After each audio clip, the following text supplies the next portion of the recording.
আসসালামু আলাইকুম। সবাই কেমন আছো? আশা করি ভালো আছো। তোমাদের দোয়া আল্লাহর রহমতে আমিও ভালো আছি। দুপুরে রান্না করার জন্য চিংড়ি মাছ বের করে নিলাম আর ভাতের চালটা ধুয়ে চুলায় বসিয়ে দিলাম।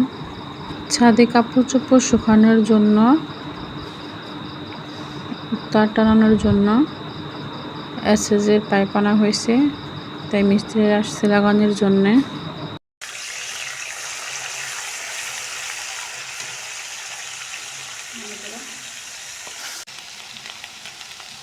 মিস্ত্রিরা কাজটা কিভাবে করবে তাদের দেখিয়ে দিয়ে আসলাম।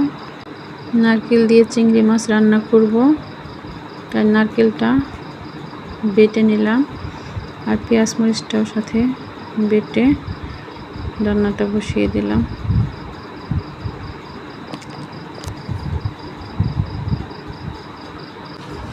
এই পৃথিবীতে কেউ কারো ভালো চায় না, এটাই বাস্তব। বাচ্চারা প্রাইভেটে যাবে, আমার রান্নাটাও প্রায় হয়ে গেছে। বাচ্চাদের খাবারটা বেড়ে দিলাম, এখন ওরা খেয়ে প্রাইভেটে যাবে। আল্লাহ তাআলা সবাইকে সুস্থ রাখুক, ভালো রাখুক। আজকের মতো এই পর্যন্ত।